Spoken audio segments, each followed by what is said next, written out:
eu vou convidar a Daniela Morgan para fazer a nossa última palestra de hoje, tá? Ela é psicóloga e ela vai falar sobre o impacto dos transtornos de humor na qualidade de vida e no cuidado da pessoa com ela. A Daniela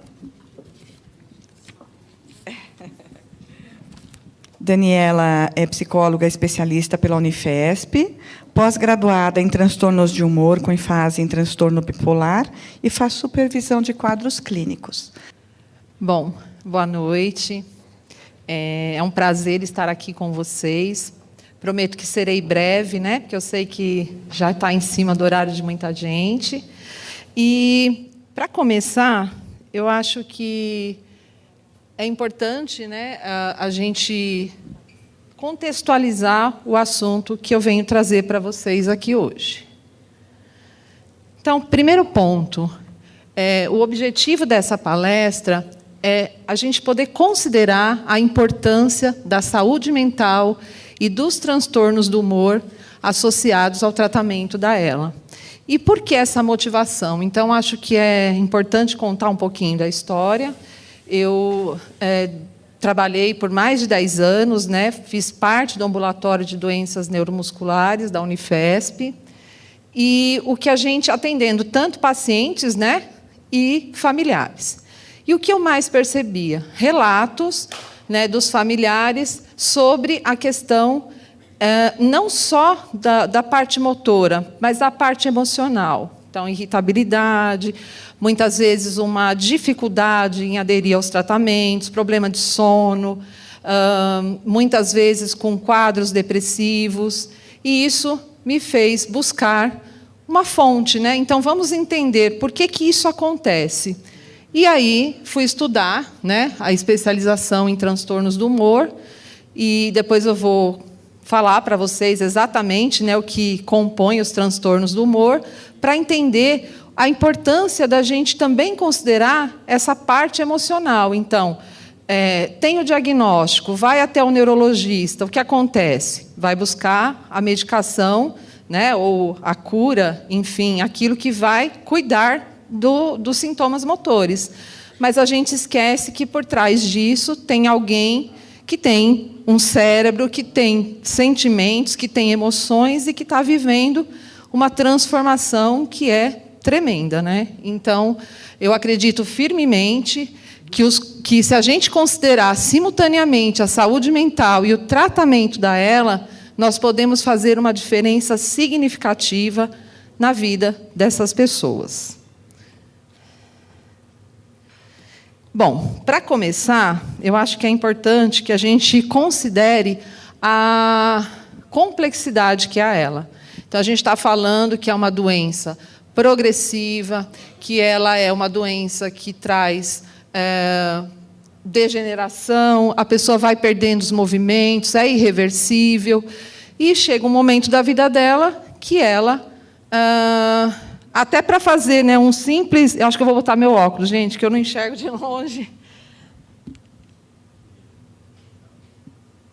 Que até para ela fazer as pequenas atividades do dia, que era considerada simples, como andar, falar, até mesmo respirar, é difícil. Então, a gente está vendo que existe uma complexidade, essa perda de controle é uma das características mais desafiantes da doença, e por isso que a gente precisa considerar que, aliado a essa complexidade, a gente tem as emoções, a gente tem algo que está acontecendo junto. Então, não dá para separar, né? Então, acho que o primeiro ponto é entender essa complexidade. E aí, a gente vai chegando na parte, né, que é a mais importante aqui, que são os impactos motores. Então, à medida que a doença avança, a gente vai enfrentando essas limitações significativas, a independência, que é algo que todos nós valorizamos, é perdida, à medida que, cada vez mais, depende dos cuidadores, depende desses dispositivos de apoio. Então, a ELA não afeta somente a capacidade de se movimentar, mas ela também rouba essa habilidade de se comunicar. E aqui entra um ponto bem importante. que é o isolamento social. Quando a gente está falando de isolamento social, a gente está falando do quê? De um isolamento de tudo aquilo que a pessoa fazia antes, ou seja, da rotina, do dia a dia, do trabalho, dos amigos. E, por si só, isso já traz uma complexidade para a gente começar a pensar que o isolamento social leva a sintomas depressivos.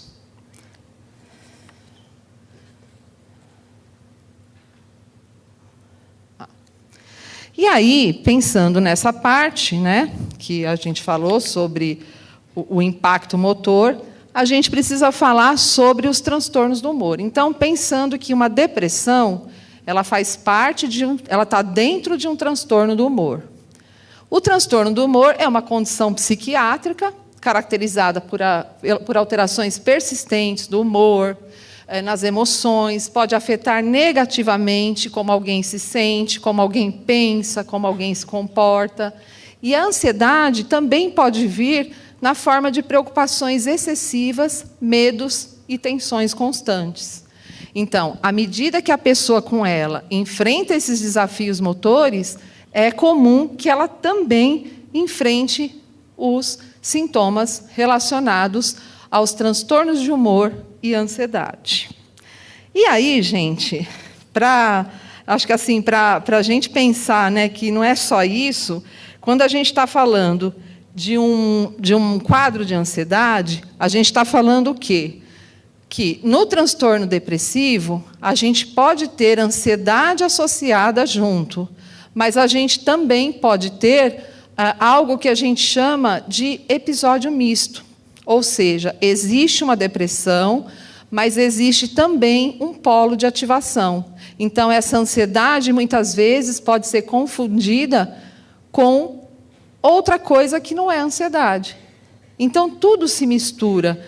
E quando a gente está falando, né, de um paciente que está em tratamento de ELA, que ele está tendo todos esses sintomas relacionados juntos, mas ele não está sendo olhado, muito pior fica, né? Então, por isso que é importante que a gente considere olhar para isso de forma mais de perto, né, eu diria. E aí, gente, eu trouxe um artigo que eu acho que, dos vários artigos que eu tenho estudado, eu acho que esse é um artigo que mostra para a gente um alerta para pensar não somente na ELA, mas também aos sintomas psiquiátricos associados à esclerose lateral amiotrófica. Então, esse artigo ele fez uma revisão, então ele foi ver vários pontos, mas eu destaquei um ponto que eu acho que cabe para a gente pensar. Então, no primeiro aqui ele está falando que a prevalência de depressão em diferentes estudos varia de 48% a 75% das pessoas. No outro grande estudo, 17% dos pacientes com ELA foram diagnosticados com um transtorno depressivo maior, e mais da metade deles tomavam medicamentos antidepressivos. E esse terceiro, que eu acho que é o mais interessante para a gente pensar, acho que é uma coisa que abre um leque para a gente pensar, que há evidências de um risco aumentado de depressão antes dos sintomas motores em pacientes com ELA.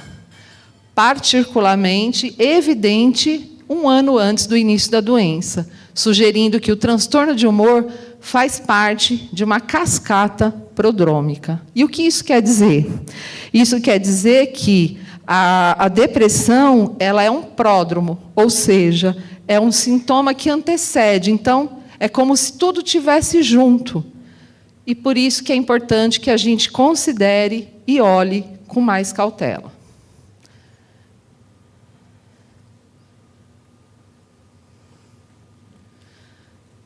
Bom, aí nós falamos dessa parte, né, que o artigo traz para a gente, e por isso que essa intersecção dos desafios motores versus saúde mental é crucial. Então, a gente precisa reconhecer que esses desafios, eles não acontecem isoladamente. Eles estão intrinsecamente ligados à saúde mental dos pacientes. Quando a gente pensa nisso, por exemplo, as mudanças repentinas e progressivas, né? Tanto com a perda da independência, com a depressão, com tudo isso que gera na vida da pessoa, nós estamos falando de um estresse e de uma ansiedade. Pensando num estresse e numa ansiedade, a gente está falando de um impacto na qualidade de vida. Esse impacto leva ao quê? Ao sentimento de desesperança, de tristeza, de frustração, alimentando um ciclo vicioso. Então, entre os sintomas motores e os aspectos emocionais, esse distanciamento social, tudo isso que a gente está vendo, né, como uma característica que não está sendo vista, está tendo prejuízo também na adesão ao tratamento. Por isso que a gente fala que uma abordagem multidisciplinar que considera tanto a saúde mental quanto o tratamento motor é tão essencial na qualidade de vida e no cuidado da pessoa com ela. Bom, no próximo slide, a gente vai entender o quê? Então, se a gente está falando de transtorno de humor, a gente está falando que os transtornos de humor eles são classificados em 2 grupos, que são os grupos dos transtornos depressivos e transtornos bipolares. Então, a gente está falando que existe 2 tipos de depressão. A depressão, que é unipolar, que compreende esse grupo dos transtornos depressivos, e a depressão, que compreende o grupo do transtorno bipolar.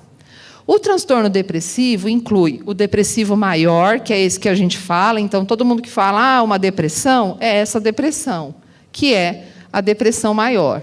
O transtorno distímico e o transtorno depressivo persistente. E já nos transtornos bipolares, nós temos o tipo 1, o tipo 2 e o transtorno ciclotímico. Então, quando a gente está falando das depressões unipolares, a gente está falando de uma depressão que é essa depressão que todo mundo conhece. Então, é uma depressão que, possivelmente, a gente vai fazer um tratamento com antidepressivo, a gente vai ter aí um tratamento que ele é básico. Agora, se a gente estiver falando de uma depressão bipolar, esse tratamento não é tão simples assim. E, por isso, abre um ponto para a gente pensar que, às vezes, o neurologista acaba fazendo esse papel como um todo.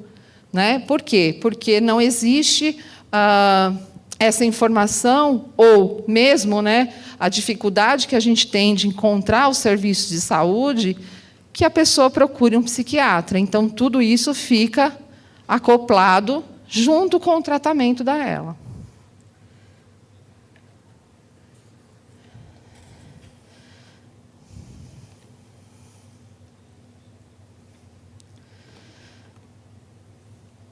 Bom, então, esses são os principais tipos, e agora eu vou falar um pouquinho dos sintomas.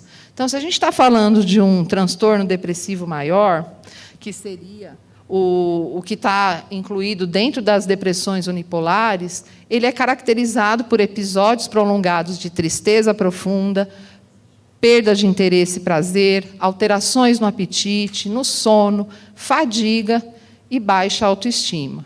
Agora, se eu estiver falando de um transtorno bipolar, eu estou falando de uma outra característica, que envolve oscilações extremas de humor. Ou seja, quando a gente está falando de transtorno bipolar, a gente está falando de 2 polos, que é o polo de ativação e o polo de desativação.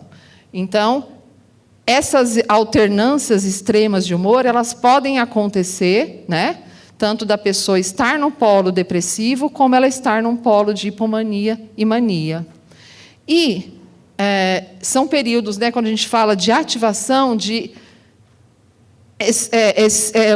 energia excessiva, euforia, impulsividade, pensamentos acelerados, e que, aí, para completar e confundir mais ainda, dentro do transtorno depressivo maior, a gente vai ter os mesmos sintomas quando, no transtorno bipolar, isso está no polo de desativação. Então, veja, já há uma confusão para determinar que tipo de depressão aquela pessoa tem.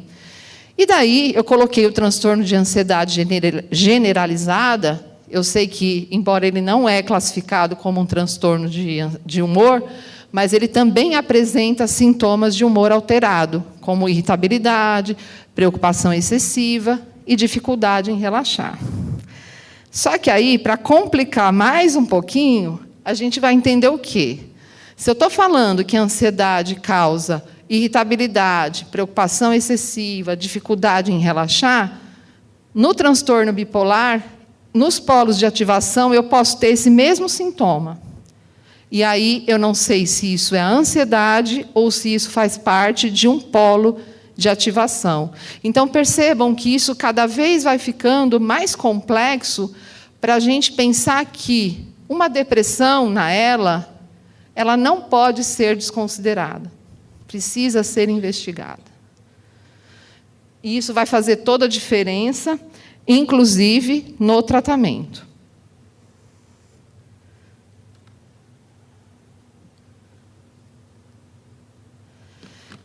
Então, agora a gente chega na parte do tratamento. Então, pensando, que o tratamento da ELA e da depressão. Então, apesar do neurologista ser habilitado para avaliar os transtornos de humor, a gente sabe que existem algumas especificidades que só o psiquiatra poderá avaliar para identificar o tipo de depressão. Então, eu preciso avaliar se há comorbidade associada, se os sintomas podem sobrepor tanto a condição da ELA como o transtorno do humor. Então, percebam que todas essas informações servirão para a gente diagnosticar o tipo de depressão. Então, só nesse ponto que a gente está falando aí, a gente pode pensar o quê? Qual tipo de depressão? É uma depressão unipolar ou é uma depressão bipolar? Quais as medicações são mais apropriadas para tratar as duas condições? Será que há alteração de sono? Essa alteração de sono está atrelada a um quadro de hipomania ou de ativação, ou essa alteração de sono está atrelada a uma hipersonia, que é um quadro depressivo? Então, assim, são N questões, são inúmeras coisas, Quando a gente fala principalmente de alteração de sono, a alteração de sono está ligada intimamente ao nosso humor. Então, se eu não tenho uma boa noite de sono, o meu humor no dia seguinte não vai estar dos melhores. E a gente está falando de humor, não é alegre ou triste. A gente está falando de energia, a gente está falando de cognição, a gente está falando de comportamento. Então, a gente está falando de várias coisas ao mesmo tempo. Por exemplo, numa depressão bipolar, quando a gente faz o uso de antidepressivo, esse antidepressivo em monoterapia, ou seja, utilizando somente o antidepressivo, ao invés de melhorar o quadro de depressão, ele pode piorar. Ou seja, essa pessoa pode entrar num quadro misto. O que a gente vê, em alguns momentos, é essa irritabilidade, muitas vezes familiares que relatam agressividade, de não querer fazer os procedimentos mesmo, de... Como é que fala? Da fono, físio. Então, tudo isso precisa ser olhado com mais cautela.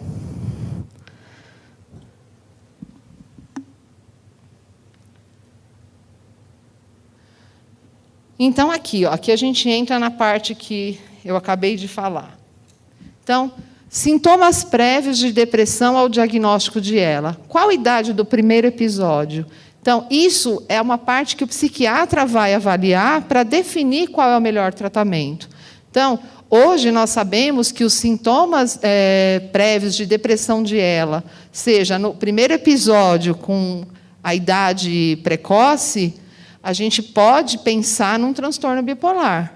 Se a gente está falando de abrir o primeiro episódio após o diagnóstico de ELA, mas foi uma idade depois dos 29 anos, a gente está falando de, possivelmente, uma depressão unipolar, ou seja, aquela depressão maior que todos nós conhecemos. Alteração de sono, de apetite, apatia, anedonia, irritabilidade, euforia, agitação, né, agitação psicomotora, presença de sintomas psicóticos, tudo isso precisa ser avaliado. Então, para cada caso, existe uma medicação que vai atender a necessidade e vai tratar essa pessoa. Então, se eu tenho estou diante de um transtorno bipolar, eu preciso de um estabilizador de humor. E, muitas vezes, a gente vê pacientes usando medicação para dormir, antidepressivo, só que não sabe qual é o tipo de depressão que esse paciente tem. Por que ele não está dormindo adequadamente? Será que é atrelado a um quadro, né, da própria ativação, da própria hipomania, ou não? E os sintomas, né, que a gente falou, de hipomania, mania e ansiedade. Então, vamos pensar, o que diferencia uma coisa da outra? Uma depressão unipolar, ou seja, a depressão maior, nós só vamos ter sintomas depressivos.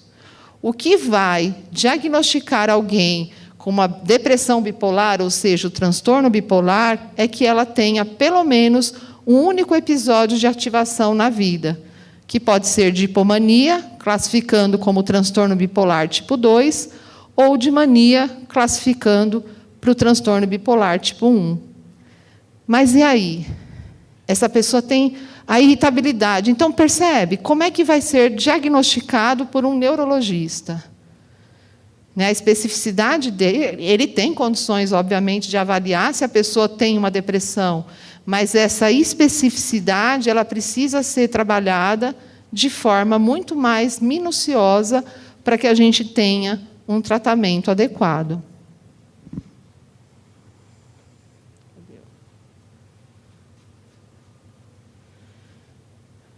Bom, e aí agora a gente vai falar, né, qual é a relação entre os transtornos do humor e a ELA. Então, a gente está vendo que a ELA é uma doença progressiva, degenerativa, que pode ser difícil de lidar emocionalmente. Com a presença dos transtornos de humor, pode piorar mais ainda a situação, tornando o tratamento mais desafiador, afetando negativamente a qualidade de vida desse paciente. Tá?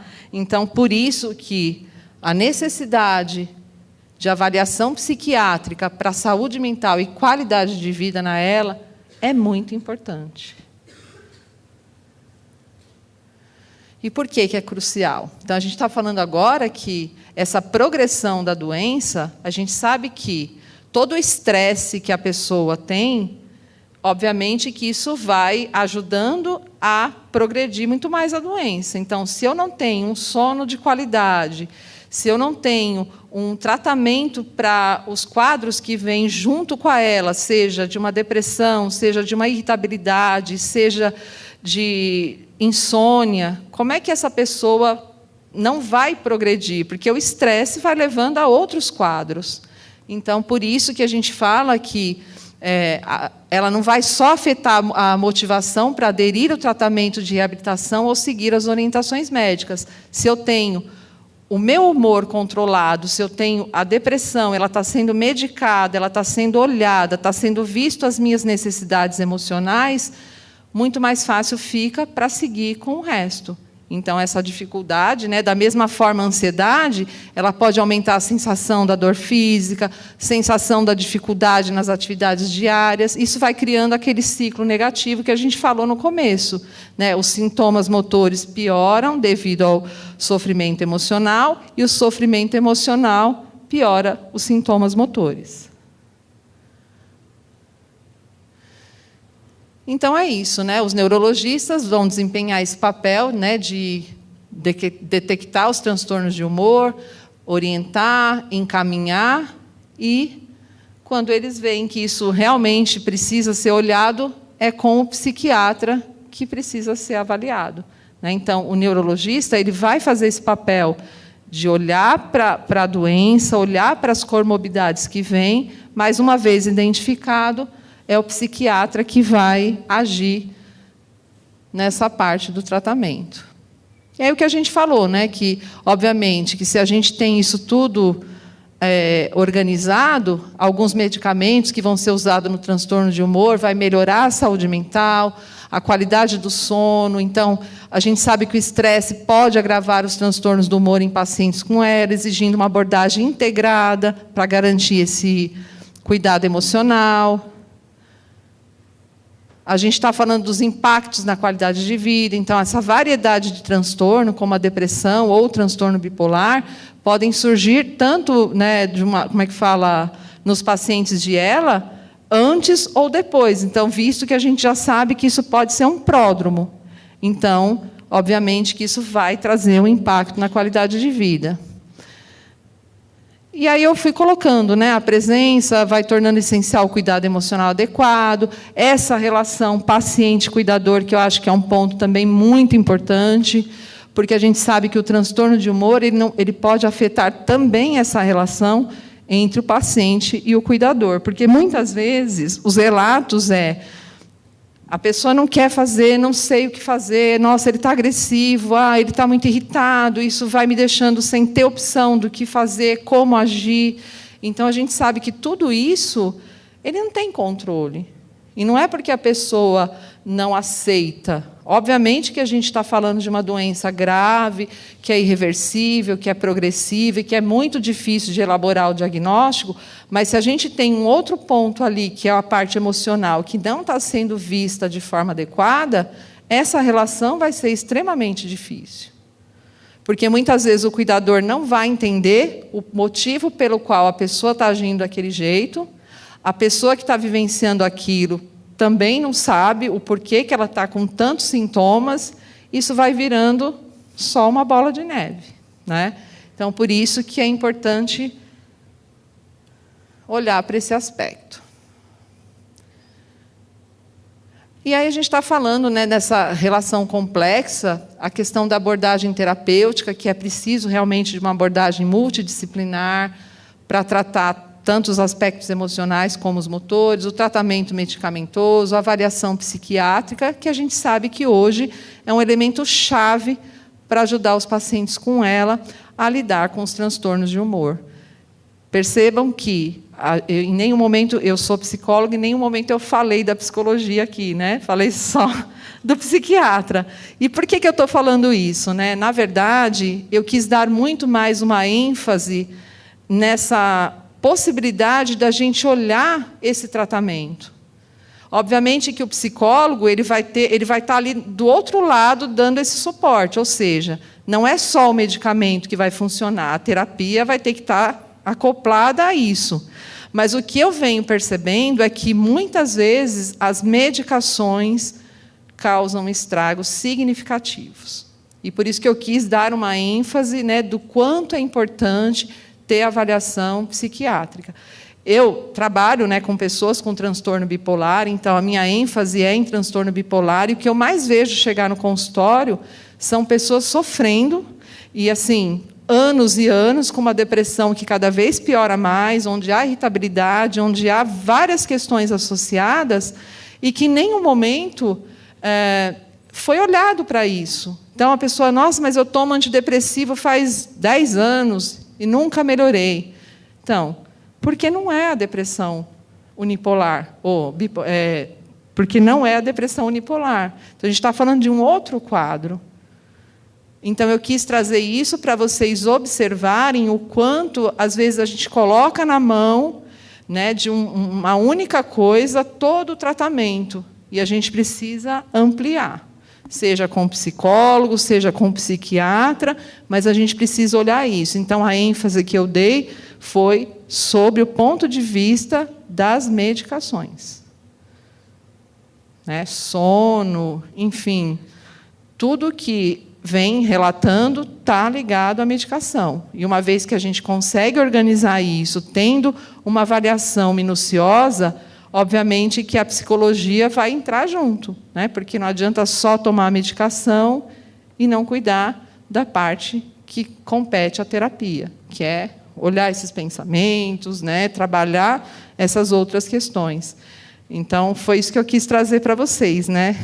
Então, É isso. Aí aqui, só resumindo, então a gente reconheceu a natureza progressiva da ELA, os impactos motores que resultam na perda de habilidades físicas, a gente discutiu esses desafios, enfatizamos o papel fundamental dos neurologistas no diagnóstico e o tratamento, né, e o reconhecimento da necessidade de encaminhar os pacientes para o tratamento psiquiátrico. E é isso, gente. A mensagem é: lembre-se de que, apesar dos desafios da ELA, existe esperança numa abordagem mais abrangente. Juntos, médicos, equipe multidisciplinar, cuidadores e pacientes podem trabalhar em direção a uma melhor qualidade de vida e o bem-estar emocional desses pacientes. Obrigada.